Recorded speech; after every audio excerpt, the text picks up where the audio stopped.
Bismillahirrahmanirrahim. Assalamualaikum warahmatullahi wabarakatuh. Alhamdulillah nahmaduhu hamda syakirin wa ashhadu an la ilaha illallah waliyus salihin wa ashhadu anna Muhammadan abduhu wa rasuluhu wa safiyuhu wa habibuhu as-sadiqul wa'dil amin. Allahumma salli wa sallim wa barik على هذا النبي العظيم محمد بن عبد الله وعلى آله وصحبه ومن والاه ولا حول ولا قوة إلا بالله سبحانك لا علم لنا إلا ما علمتنا إنك أنت العليم الحكيم نسألك اللهم علما نافعا يقربنا إليك واجعلنا من الراشدين اللهم ارزقنا الإخلاص والصدق في القول والعمل Amin ya rabbal alamin. Ikhwani wa akhawati jamaah Masjid Raudatul Jannah yang terhormat rahimakumullah. Alhamdulillah, harus lebih banyak bersyukur di bulan Ramadan ini. Hari ini kita sudah sampai pada hari yang ke-8. Maka orang yang siap untuk menjadi muttaqi yang lebih baik ya. Sebab Ramadan itu adalah pembentukan karakter. Kalau orang berpuasa selesai bulan Ramadan tetap saja kualitasnya, ini perlu ditanyakan, perlu dipertanyakan puasanya ini. Jadi setiap hari kita itu harus berpikir, saya harus lebih baik. Ini adalah rahmat Allah. Jadi kalau diselaraskan dengan keinginan Maha Guru kita Rasulullah sallallahu alaihi wasallam, beliau itu ingin semua umatnya masuk surga. Itu target Rasulullah. Kullu ummati, semua yadkhulunal jannah, masuk surga. Tetapi diberi catatan oleh beliau, illa man aba, kecuali yang tidak mau. Jadi kalau ada orang tidak masuk surga, berarti dia tidak mau masuk memang. Sahabat terperanjak ya. Kok tidak mau, bagaimana ya Rasulullah? Lalu mereka bertanya, man ya aba ya Rasulullah? Siapa itu orang itu yang tidak mau itu? Nah ini yang perlu kita evaluasi diri kita ini. Nabi menjawab, man ata'ani dakhalal jannah wa man asani faqad abah. Yang mematuhi saya, mengikuti peraturan Rasulullah sesuai dengan perintah Allah, orang itu masuk surga nanti. Tapi yang tidak mengikuti, dia memang tidak mau surga. Yang menarik itu saudara ya, hadis ini seringkali saya perhatikan, saya evaluasi, saya cermati, kenapa Rasulullah tidak mengatakan masuk neraka? Kalau orang tidak masuk surga itu masuk apa? Nabi kok tidak mau menyebut neraka itu? Nabi cuma mengatakan kalau tidak patuh berarti memang dia tidak mau surga. Subhanallah. Itulah sifat Rasulullah SAW. Jadi artinya Rasulullah itu tidak ingin kita ini terjerumus begitu ya. Anda percaya enggak bahwa Rasulullah itu pernah, ya mesti percaya dong ya. Pernah ketika pimpinan munafik di zaman itu namanya Abdullah bin Ubay bin Salul. Itu tokohnya yang mengepalai orang-orang munafik. Dan Rasulullah tahu persis siapa orang itu. Ya. Tapi anaknya sahabat Rasulullah. Anaknya Abdullah bin Ubay ini sahabatnya Nabi. Nah, ketika ada suara-suara, ya, orang inilah yang dibunuh orang ini karena mengganggu sekali. Tapi sholatnya di Masjidil Haram. Jadi kalau sholat ya sama dengan orang-orang itu. Nah ini yang repot. Kalau orang kafir kan jelas kan. Nah ini orang munafik ini ya ikut sholat, ikut umroh, ikut haji. Sekarang Anda nggak begitu tuh. Saya tidak mengatakan apa-apa ya, sampai yang jawab itu. Abdullah bin Ubay bin Salul itu sholatnya di masjid Rasulullah SAW. Ketika ada suara-suara, orang ini harusnya ini dihabisin nih orang ini ya. Anaknya datang kepada Rasulullah SAW. Ya Rasulullah, kalau memang orang tua saya harus dibunuh, biar saya saja yang bunuh. Kenapa? Supaya saya tidak dendam kepada orang yang membunuh ayah saya. Apa Rasulullah setuju? Ditolak oleh Nabi. Akhirnya Abdullah bin Ubay bin Salul ini meninggal juga. Siapa yang nggak meninggal? Iya kan? Sampai juga begitu nanti. Walaupun masih muda-muda ini. Meninggal juga. Nah ketika meninggal itu, anaknya datang kepada Rasulullah. Ya Rasulullah, saya minta jubahnya Rasulullah. Mau dijadikan kafannya. Barangkali bisa membuat dia, dapat barokahnya gitu ya. Apakah Rasulullah menolak? Diberikan oleh Rasulullah. Untuk apa? Menyenangkan anaknya itu. Walaupun itu tidak mungkin. Nggak mungkin orang kafir akan berubah dengan jubah, itu nggak, mustahil itu. Dan Rasulullah tahu persis itu. Diberikan. Untuk siapa? Untuk anaknya itu. Supaya anaknya merasa Rasulullah ternyata orang yang baik. Dan memang super baik Rasulullah itu. Begitulah junjungan kita Rasulullah SAW. Dan nanti saudara-saudara, ketika kita harus menghadap Allah, yang pertama ditanyakan sholat kita. Bukan puasa kita, bukan haji kita, bukan zakat kita. As-salatu imaduddin. Sholat itu tiangnya agama. Dan sholat itu tidak hanya dikerjakan, harus ditegakkan. Makanya kan di dalam Al-Quran, perintah Allah itu aqimis sholata li dzikri. Kamu tegakkan sholat itu. Yuqimus sholat itu membangun sholat. Jadi sholat ini harus terus diperbaiki. Karena iman manusia itu kan naik turun. Kadang-kadang rasanya nikmat sholat ini. Dan kalau sudah nikmat itu Anda perbanyak sholat sunnah. Kadang-kadang nggak merasa nikmat. Kadang-kadang itu habis sholat rasanya nggak mau sholat sunnah. Begitu apa enggak?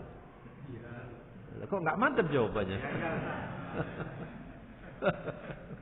Manusia itu kan sama. Nah Ramadan ini harusnya sholat lebih baik. Anda kan sholat tarawih kan? Iya. 11 rakaat. Kalau Anda sholat tarawih 11 rakaat, sebulan itu 330 rakaat loh itu. Nggak sedikit. Apalagi yang 23 rakaat. Kan 1000 lebih itu ya. 1000 lebih rakaat. Kalau berkualitas ada dampaknya ya.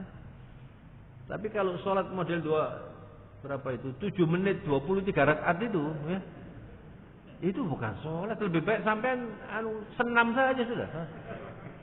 Memang ini masa sholat seperti itu. Allahu Akbar, sami Allahu Akbar, Allah astagfirullahaladzim. Hada istihza. Ini menghina ini. Itu melecehkan sholat itu. Naudzubillah. Sholat itu bermunajat kepada Allah. Sampean ngomong sama Pak Misbahul Huda aja mesti panjenengan, sopan, pelan-pelan. Misalnya ngomongnya cepat. Bagaimana kabarnya kapan dari Jakarta Waalaikumsalam. Terus mulia kan gitu. Orang sholat yang cepet-cepetan itu apa gunanya? Sehingga Rasulullah mengatakan, laisa kullu musallin yusalli. Ya Allah. Tidak semua orang yang sholat itu sudah betul-betul sholat. Sama dengan tidak semua orang yang berdoa itu sudah betul-betul berdoa. Di antara yang istimewa di bulan Ramadan ini banyak istimewaan ya. Di antara yang istimewa itu adalah doa kita. Doa kita ini, kalau kita itu berdoa di bulan Ramadan ini luar biasa. Sebab ayat tentang doa itu disisipkan oleh Allah di tengah-tengah ayat yang berbicara tentang ibadah puasa. Dan itu diawali atau diturunkan ayat itu ketika ada orang dari dusun, dari pedalaman namanya A'rabi. Jadi sahabat-sahabat ini kalau A'rabi itu bertanya, senang sahabat-sahabat itu. A'rabi ini orang yang nomaden. Jadi ya sekarang mungkin semakin sedikit, dulu banyak. Mereka tuh menggembara saja. Nggak ada rumahnya di padang pasir itu. A'rabi. Tapi mereka itu jujur, ya. Tidak suka main sinetron. Yang suka main sinetron itu orang kota. Ini sampai ini orang kota apa orang pedalaman ini? Apa ini? Orang kota. Orang pedalaman itu jujur. Bahkan kalau bertanya kepada Nabi itu, cara Surabaya bloko suto mereka itu. Ya Muhammad, masa ngomongnya begitu? Ada orang bertanya kepada Rasulullah, ya Muhammad, aqribun Rabbuna fanunajiyahu am ba'idun fanunadiyah. Begitu pertanyaannya. Muhammad, coba Rasulullah dipanggil begitu aja. Ya. Sampai kalau jadi pimpinan kantor terus anak buahnya manggil jambal gitu. Misalnya Pak Agus, Gus, gimana kabarnya Gus? Iki perlu dipecat wong kira-kira gitu. Tapi Rasulullah menghadapi orang-orang itu dengan santun. Itulah junjungan kita Rasulullah sallallahu alaihi wasallam. Allahumma shalli wa sallim wa barik ala nabiyina Muhammad. Apakah Tuhan itu dekat? Sehingga kalau saya perlu cukup bermunajat saja. Atau jauh. Maka saya kalau perlu, ya Allah, tolonglah saya ya Allah. Apa begitu? Ini pertanyaan ini istimewa saudara. Yang menjawab itu Allah. Kalau bahasa para ulama, ihtazza arsyur rahman. Apa namanya? Arsy Allah itu bergoncang karena pertanyaan orang itu. Turun ayat, wa idza sa'alaka ibadi anni fa inni qarib. Kalau hambaku tanya aku, maka aku dekat. Subhanallah. Ayat ini menunjukkan bahwa Allah itu dekat. Lah kok kita nggak mau dekat dong, kita ini yang membutuhkan. Subhanallah. Makanya para ulama itu mengatakan begini. Yang lebih perlu untuk diperjuangkan itu bagaimana supaya Anda dicintai Allah. Kalau kita ingin cinta kepada Allah itu wajar saja. Kok kita membutuhkan Allah setiap detik. Tapi apakah perilaku kita ini membuat Allah cinta kepada kita atau tidak? Itu yang penting. Nah, salah satu yang membuat kita itu dicintai Allah adalah sabar. Dan sabar itu membuat sholat kita menjadi baik. Kalau ada ilmunya. Sebab Islam itu dinul ilm wal ikhlas. Islam itu agama ilmu dan ikhlas. Kalau Anda ingin sholatnya baik, ingin Islamnya baik, ingin masuk surga, dua syarat ini nggak boleh tidak hadir. Yang pertama ilmu. Nah, kita setiap hari apa ini? Hari Ahad dan juga hari apa lagi? Sabtu berkumpul di masjid ini supaya kita berilmu. Ya. Tapi jangan cuma mendengarkan mantuk-mantuk terus mari ngono lali kabeh. Ini. Nah, biasanya orang itu kalau sudah lama nggak duduk di bangku sekolah, itu lebih banyak lupanya gitu. Nah, mestinya ditulis. Nggak ada yang nulis ini. Oh, direkam ya bagus. Istimewa. Diputar lagi nanti ya. Kalau nggak gitu lupa nanti ditanyai. Kalau pulang apa pengajiannya? Nggak salah urusan itu ono doa atau sholat bener. Supaya ono sholat gitu. Begitu nanti. Karena ya rekamannya sudah menurun Pak. Jadi Allah mengatakan, kalau hambaku tanya aku maka aku dekat. Ujibu da'watad da'i idza da'ani. Saya terima doanya orang yang berdoa. Kalau berdoa, loh. Jadi ada orang berdoa tapi enggak berdoa loh, Pak. Allah yang mengatakan, ujibu da'watad da'i idza da'ani. Saya terima doanya orang yang berdoa kalau benar-benar dia berdoa. Siapa mereka itu? Kalau Anda itu berdoa, Allahumma rabbana atina fid dunya hasanah wa fil akhirati hasanah wa qina adzabannar. Tapi otaknya ini mikir macam-macam. Hatinya enggak hadir. Itu namanya lahin. Innallaha la yaqbalu du'aan min qalbin ghafil lahin. Allah tidak menerima doa orang yang hatinya tidak hadir. Otaknya belayang kemana-mana. Nah, sholat itu juga doa. Arti dari kata sholat itu doa. Maka Anda perjuangkan sholat Anda itu sekhusyuk mungkin, doa Anda sekhusyuk mungkin. Nanti Anda punya ittisal qawi, punya koneksitas dengan Allah yang kuat. Nah, kalau sudah koneksitas dengan Allah itu kuat, maka Anda nanti akan dicintai oleh Allah Subhanahu wa taala. Kalau sudah dicintai itu apalagi yang mau dicari? Orang dicintai Allah. Ya sudah, walaupun kurang-kurang sedikit tidak apa-apa kan begitu Pak. Tapi bayangkan kalau orang dibenci oleh Allah, naudzubillah min dzalik. orang yang suka menghasut, orang yang suka mengganggu manusia lain, orang yang suka membuka aibnya orang, orang yang suka menipu orang, orang yang suka mengambil haknya orang. Ini semua membuat Allah tidak suka, atau lebih lugasnya lagi dibenci oleh Allah. Walaupun setiap hari sujud di Masjidil Haram. Bagaimana mau masuk surga? Termasuk orang kikir ya. Jangan kikir sampean, Allah enggak suka. Jadi berfikirnya itu apa saja yang Allah suka. Innallaha yuhibbus sabirin. Saya mau berusaha sabar. Innallaha yuhibbul muttaqin. Saya mau berusaha menjadi orang yang bertakwa. Innallaha yuhibbul muhsinin. Allah suka dengan orang-orang yang berbuat baik. Itu yang diperjuangkan di bulan Ramadan ini. Nah, saudara-saudara, kembali masalah salat. Salat ini tiang agama. Kalau Anda sudah pandai berdoa, ya, kemudian berdoanya itu serius, nanti ditunjukkan jalannya oleh Allah Subhanahu wa taala. Wa idza sa'alaka 'ibadi 'anni fa inni qarib ujibu da'watad da'i idza da'ani falyastajibu li wal yu'minu bi la'allahum yarshudun. Kalau Anda sudah berdoa dengan baik, lalu Allah mengatakan, seruanku ini kerjakan. Lalu beriman kepada Allah, nanti ditunjukkan jalannya. Orang banyak bertanya, Pak, bagaimana caranya sholat khusyuk itu? Anda berdoa, beriman, terus berusaha, nanti ditunjukkan jalannya. Ada lagi yang tanya, Pak, persisnya Lailatul Qadar itu loh, Pak. Hari apa, jam berapa, Pak? Lah percaya bilang gitu. Orang yang mau mendapat Lailatul Qadar itu dari mulai hari pertama sampai terakhir tekun. Salatnya tekun, doanya tekun. Begitu, Pak. Maka saudara-saudara, karena kita ini masih hari yang ke-8, masih ada sisa 21 atau 22 hari, tingkatkan terus, ya. Jangan kemudian sudah mulai malas tarawih, ya. Jadi harus dipikirkan, jangan melakukan hal-hal yang membuat Anda terlalu capek, lalu nggak bisa sholat, gitu loh. Harus diprogram. Setiap hari itu berpikir, saya harus terus tarawih. Tarawih ini Anda pertahankan. Tarawih. Kemudian yang kedua, sebelum sahur Anda pertahankan, Anda usahakan sholat. Itu luar biasa. Dan istighfar.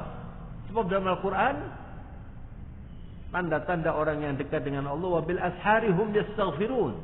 Pada waktu sahur mereka beristighfar. Itu bukan hanya Ramadan, apalagi Ramadan. Jadi Anda kalau sahur jam berapa? Jam 4. Ya enggak apa-apa, bagus itu jam 4. Adanya kan jam 4:04 ya? Iya. Jangan jam 4:15 ya. Nanti enggak sempat minum sudah adzan ya. Nah, kalau sudah jam 4 Anda bangun 3:30. 3:30 kemudian Anda sholat, baca Quran. Ya. Sholat 2 rakaat misalnya, terus baca Quran. Terus berdoa, terus duduk itu beristighfar. Astaghfirullahaladzim. Astaghfirullahaladzim. Astaghfirullahaladzim. Terus ditambah lagi. Astaghfirullahaladzim alladzi la ilaha illa huwal hayyul qayyum wa atubu ilaih. Dosa-dosa itu diampuni. Itu yang membuat orang nanti ibadahnya kuat. Istighfar itu. Jadi jangan merasa saya sudah kuat, gitu, jangan.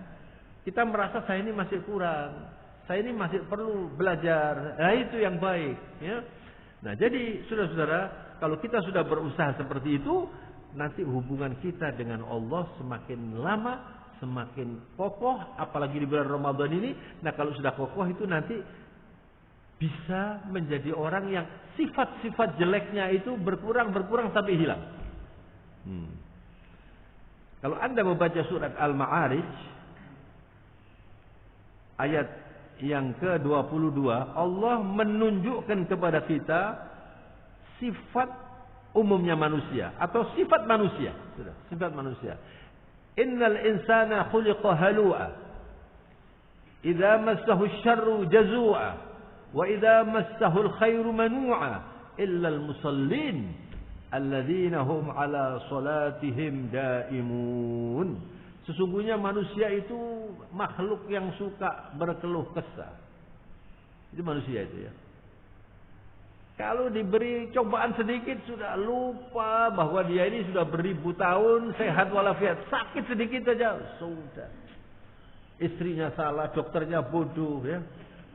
Sudah gitu, ngomongnya itu selalu begitu. Nanti minta ini salah lagi. Nah, biasanya kalau tambah tua terus tambah pinter gitu ya. Ya. Sampai juga lama-lama tambah tua Pak. Tidak ada orang terus tambah muda. Tidak ada. Tambah tua dan akhirnya nanti dia masuk di liang yang sama gitu. Nah, sifat manusia ini ditunjukkan. Jadi manusia itu banyak yang suka mengeluh. Kalau sudah diberi percobaan sedikit saja sudah lupa bahwa dia dikasih sekian ribu hari sehat, baru sakit seminggu saja sudah salah semua sudah. Salah semua itu ya. Kemudian idza massahul khairu manu'a. Tapi kalau sudah diberi oleh Allah kelebihan, tambah pangkat, tambah kaya, terus menolak. Disuruh sedekah itu enggak mau itu. Soalnya sudah kadung menikmati. Jadi sampean ini kalau misalnya enggak jadi menteri gitu ya. Ada menteri enggak di sini? Enggak ada ya? Ada konglomerat di sini yang uangnya bertriliun-triliun gitu ya. Enggak ada. Alhamdulillah sampai enggak ada konglomerat. Kalau sampai konglomerat ya itu jarang ke masjid, enggak sempat Pak. Apalagi jadi pejabat-pejabat yang urusan segala urusan itu. Repot sampai nanti ya. Mau sholat capek. Jadi apa yang diberikan oleh Allah kepada kita syukuri saja. Lalu koreksi diri kita ini. Allah kok mengatakan begini? Suka mengeluh, kalau diberi cobaan enggak kuat, terus mau marah-marah. Kalau diberi enak, diberi macam-macam, lah kok terus tambah dangki gitu, ya. Terus enggak memperhatikan temannya. Biasanya ditelepon gampang, terus ditelepon sopo iki. Enggak usah diterima. Gitu ya. Jadi kalau belum pangkat ini sudah enak, gampang ini. Tapi kalau sudah pangkat biasanya, kecuali, nah ini kecualinya. Walaupun pangkat, walaupun hebat, walaupun konglomerat, kecuali. Siapa ini kecualinya ini? Illal musallin. Kecuali orang yang sholat. Di sini Allah tidak mengatakan illa muqimis sholat, orang yang membangun sholat, tapi musallin. Tapi ada catatannya, alladzina hum ala sholatihim daimun. Selalu sholat. Bagaimana hidup selalu sholat ini? Apa terus sholat begitu? Nah, ini yang menarik, saudara ya. Hidup selalu sholat itu artinya orang yang dari sholat subuh sampai sholat zuhur tidak pernah lepas dengan zikir, dengan doa. Itu orang yang selalu sholat. As-sholatu lughatan ad-doa. As-sholat kadzalik bimakna al-ittisal. Sehingga ada Allahumma sholli ala Muhammad. Sholawat. Sholawat itu bentuk jamak dari sholat. Apa artinya Allahumma sholli ala Muhammad? Itu doa. Jadi as-sholat itu doa. Dan tidak ada ibadah yang di dalamnya tidak ada doanya. Maka yang dimaksud illal musallin alladzina hum ala sholatihim daimun, antara sholat dengan sholat, orang ini selalu ingat Allah, selalu berdoa, terus begitu. Saya pernah cerita di pengajian di masjid Raudhatul Jannah ini, ada seorang di pasar yang dulu itu saya sering waktu masih saya sekolah sering memberi memasukkan barang, menjual barang kepada orang ini. Laris sekali orang ini jualannya ya. Tapi punya keistimewaan orang ini. Punya keistimewaan apa? Geraknya ini selalu ada zikirnya. Jadi kalau pagi dulu kan, zaman dulu itu kan nggak terlalu modern, pasar itu kan ada bedak-bedak itu Pak. Lapak itu ya. Jadi di sini bedak, di situ bedak. Misalnya di sini jual sarung, jual jarit, jual macam-macam itu banyak ya. Yang di tempatnya orang ini belum buka sudah ditunggu pembeli. Ramai sekali. Nah, keistimewaannya dua. dia tidak pernah menawarkan barangnya. Jadi ini penting ini kalau orang jualan. Kalau Anda dikenal bahwa dipercaya, ini barangnya ini misalnya Anda belinya 10 dijual 12 misalnya ya.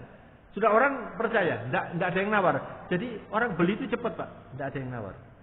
Tapi saya kalau duduk di tempat orang ini, kemudian menunggu mau dia mau nagih itu, dia akan bayar, itu mesti lama Pak. Karena dia sibuk terus.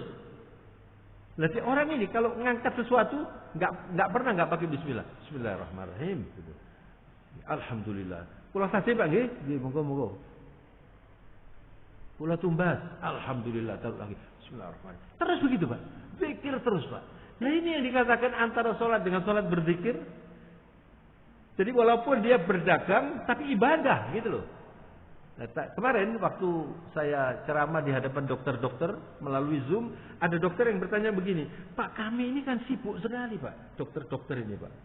Nah ini selama Ramadan ini jadi tidak banyak waktu untuk ngaji, untuk apa, bagaimana Pak? Apa berhenti kita ini pekerjaannya sebentar, terus ngaji, terus saya jawab, kalau urusan wajib Anda harus berhenti. Misalnya Anda praktek, lalu harus sholat, berhenti. Tapi kalau yang tidak wajib, artinya mau baca Quran atau mau zikir, itu sambil bekerja itu bisa baca Quran, bisa zikir. Jadikan pekerjaan Anda itu adalah lumbung untuk bekal Anda masuk surga. Jadi kalau Anda ini kebetulan bekerjanya itu sebagai arsitek misalnya atau insinyur yang membangun, cari surga Anda melalui bangunan-bangunan yang Anda bangun itu. Kalau Anda kerjanya di kantor, cari surga Anda di kantor itu. Bagaimana supaya dalam bekerja itu saya banyak pahalanya. Orang yang bekerja di pasar ini tadi yang saya ceritakan ini tadi, dia terus berzikir. Ini yang dimaksud alladzina hum ala salatihim daimun. Selalu dia berkontak atau berhubungan dengan Allah dengan doa, dengan zikir.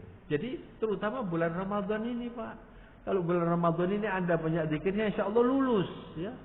Terutama orang-orang yang bekerja misalnya di mall, termasuk juga dokter-dokter. Ya. Kalau dokter misalnya waktu praktek, terus pasiennya wanita cantik, iki gak akeh Bismillah ya apa iki? Iya kan? Ya harusnya, ya bagaimana caranya? Harus ada peraturannya. Wanita yang datang itu dokternya mengatakan sampean harus pakai pakaian yang tidak mengganggu saya. Itu mesti ya dokter. Kalau saya jadi dokter begitu, tapi saya bukan dokter, ya. Karena apa? Namanya manusia. Iya toh. Apalagi kalau pasiennya itu cantik, buka aurat lagi. Dicuri nanti puasa sampean. Jadi pencuri puasa ini banyak Pak. Di pasar banyak pencuri puasa. Ya. Waktu Anda duduk juga banyak pencurinya. Jadi oleh karena itu saudara, dalam berpuasa ini jangan hanya puasa perut. Kalau puasa perut nggak dapat apa-apa. Itu yang dikatakan oleh Rasulullah, wa kam min shaimin laisa lahu min siyamihi illa al-ju'i wal 'atash. Banyak orang puasa nggak dapat apa-apa kecuali lapar dan dahaga saja. Harus yang lebih sulit itu shaumul qulub. Ini puasa hati. Bersihkan sifat benci, sifat menghasut, sifat dengki. Kalau Anda puasa tapi dengki, menghasut, mengancam orang, bagaimana mau diterima? Hatinya nggak puasa. Puasa mata ini Pak, puasa mata. Mata ini yang paling banyak menghancurkan puasanya orang. Apalagi kalau Anda misalnya kerjanya di toko, ada orang datang, ada orang datang lagi, kembali, terus begitu kan. Ya. Walaupun Anda sebagai dosen atau sebagai guru, itu juga harus menjaga mata, menjaga telinga. Kalau Anda misalnya Ramadan, terus ibu-ibu dihabiskan waktunya untuk nonton sinetron. Ya. Sinetron itu tidak semuanya bisa dilihat. Artinya tidak semuanya kalau dilihat lalu nggak apa-apa. Banyak yang membuat Anda lalu terganggu, rusak ibadah puasanya.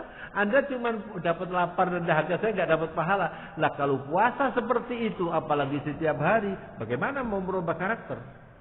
Nggak bisa. Jadi saudara-saudara, kalau Anda hari-hari ini ke Mekah ya, saya sudah lama nggak ke Mekah selama pandemi ini sudah 2,5 tahun. hampir 2,5 tahun ini sudah ya. Biasanya atau dulu sering saya kalau puasa itu ke Mekah. Orang-orang konglomerat, orang-orang pengusaha, orang-orang kaya, terutama di Timur Tengah itu banyak orang kaya-kaya itu, ya. Itu kalau sudah Ramadan tutup kantor, Pak. Kantornya pindah di Masjidil Haram. Jadi mereka itu tinggal di Mekah 1 bulan. Lalu duduknya, jadi Masjidil Haram itu kan besar itu, Pak. Masjidil Haram itu enggak tahu berapa itu. Kira-kira mungkin 200 atau 500 kali masjid ini barangkali. Lalu ada sudut tertentu. Nah, itu diplot. Ini sudut ini untuk PT apa gitu ya kalau kita ini. Di sana dan setiap buka puasa mereka itu menyajikan makanan. Orang-orang ini beramal. Bahkan dulu kira-kira sebelum banyak hotel-hotel besar itu, saya pernah ke Mekah, kemudian ada satu hotel, ya mungkin hotel bintang 3 gitulah, atau bintang 4, bukan yang hebat-hebat itu bukan. Waktu itu sekarang sudah diroboh semua hotel itu. Itu ada orang kaya 1 bulan menyewa restorannya. Jadi 1 lantai itu restoran, Pak. Itu disewa oleh orang kaya ini untuk apa? Untuk menyajikan buka puasa, supaya dia dapat pahala. Lalu saya diberitahu teman-teman, wah di situ enak. Anda boleh pesan, minta nasi biryani, minta gitu, Pak, kayak di restoran gitu. Jadi saya ke sana, tapi begitu saya ke sana sudah penuh, tidak bisa duduk. Terus katanya orang itu, ada orang, ya pokoknya orangnya pakai sarung gitu. Nanti tunggu shift kedua. Jadi saya nunggu ini, ingin makan di sini nih, Pak ya. Shift kedua. Begitu datang lagi orang. Terus saya tanya, siapa yang orang kaya ini siapa? Ya orang yang ngomong shift kedua itu kan. Kayak juragan Belante itu loh Pak orangnya. Allah, itu orang kaya, itu orang kaya itu. Setiap hari orang kaya itu meladeni ini. Kenapa ini? Dia mau cari pahala. Uangnya itu, mungkin uangnya kalau bahasa kita nggak ada serinya itu. Berapa itu nyewa restoran itu, Pak? Jadi restoran ini ditutup sudah. Wis pokoknya tak kontrak 1 bulan, begitu loh, Pak. Termasuk mereka itu ada yang di Masjidil Haram nggak pakai kontrak tentunya, tapi sudah diplot. Lalu yang jaga siapa? Ada anaknya, ada pegawainya. Supaya apa? Selama Ramadan dia berinfak untuk memberi buka orang-orang yang berpuasa di Masjidil Haram itu. Luar biasa. Nah orang-orang seperti ini sudah bebas, dia nggak ke kantor, dia nggak ketemu siapa-siapa. Artinya dia mengharapkan saya bisa lulus ini, gitu loh Pak. Jadi Ramadan ini kan sebetulnya ujian, Pak. Yang lulus menjadi orang muttaqi. Nah kalau nggak lulus, ya nunggu tahun depan kalau masih ada usia lanjut ya. Tapi kalau tahun depan sampean sudah kepundut, ya harus pulang. Makanya anggap saja ini puasa saya terakhir. Ini gak nguden-ngudeni loh ini. Berpikirnya begitu. Jangan-jangan ini terakhir ini. Artinya apa? Optimalkan. Jangankan puasa, sholat. Sholat itu kalau Anda ingin khusyuk, sholat muwaddi. Begitu Rasulullah mengatakan. Kamu sholatlah seperti orang yang mengatakan selamat tinggal dunia. Saya mau sholat kemudian pulang. Pulang kepada Allah. Inna lillahi wa inna ilaihi raji'un. Itu pulang kepada Allah. Kalau Anda misalnya diberitahu oleh malaikat, kamu besok meninggal. Usiamu tinggal 1 hari. Sholatnya kira-kira bagaimana? Khusyuk nemen ya. Lah yang kita pikirkan ini ya, paling mending sholat mana kan begitu. Itu saudara-saudara, kalau Anda bisa beribadah dengan baik, maka Anda akan kuat hubungannya dengan Allah. Yang terakhir, saudara-saudara, bagaimana caranya supaya hubungan kita dengan Allah ini terus lestari dan terus kokoh? Yang pertama, tingkatkan doa di bulan suci Ramadan ini. Yang pertama. Yang banyak berdoa. Di mana saja. Bukan hanya di masjid. Ya. Anda keluar masjid ini berdoa. Anda masuk rumah berdoa. Mau naik kendaraan berdoa. Turun berdoa. Terus begitu Pak. Ya. Kalau misalnya Anda merasa, kok ini tadi saya terganggu, istighfar. Astaghfirullahaladzim. Astaghfirullahaladzim. Astaghfirullahaladzim. Yang banyak istighfar. Yang banyak tobat. Yang banyak berdoa. Jadi sesudah berdoa, istighfar. Istighfar yang banyak. Istighfar itu dahsyat, Pak. Kalau Anda mau hidup tanpa stres, sampean bersihkan tiap hari dengan istighfar yang banyak, terutama waktu sahur itu. Tapi sesudah sahur, terus istighfar. Begitu Anda merasa saya tadi kok ngomongnya kurang enak ya, orang itu mungkin tersinggung. Astagfirullahaladzim. Rasulullah mengatakan begini, ittaqillah haitsuma kunta wa adbi'is sayyi'atal hasanata tamhuha wa khaliqin nasa bi khuluqin hasan. Hadis ini luar biasa. Kamu bertakwalah di mana saja. Dan kalau Anda merasa telah melakukan dosa, ya, mungkin Anda tadi ngomongnya, kok saya nggak sengaja orang itu saya bohongi. Istighfar, minta tolong kepada Allah, ya Allah, saya minta diampuni. Lalu Anda melakukan amal soleh. Apa amal solehnya? Mungkin sedekah, mungkin baca Quran, mungkin sholat sunnah, begitu. Mungkin silaturahmi. Dengan niat, insya Allah ini diampuni nanti oleh Allah Subhanahu Wa Taala. Jangan dibiarkan dosa itu terlalu lama. Jadi ini raqib, atid. Ini raqib yang kanan. Atid ini yang bagian dosa-dosa ini yang bagian pahala ini ya. Kalau Anda berdosa, mau ditulis oleh atid ini, malaikat raqib mengatakan tunggu. Barangkali dia istighfar. Bahkan ada angkanya, Pak. Saya pernah membaca satu hadis itu. Sampai 6 jam. Tapi jamnya ini apakah 30 menit atau enggak tahu. Enggak tahu pokoknya. Artinya itu masih ada jedahnya. Kalau Anda pada waktu berdosa itu merasa kemudian cepat-cepat istighfar, insya Allah enggak sampai tertulis. Tapi kalau Anda biarkan tertulis, lagi rada angel nyetip masih di tab X orang bekasin, ada bekasin. Nah, kalau Anda seperti itu, insya Allah bisa lulus.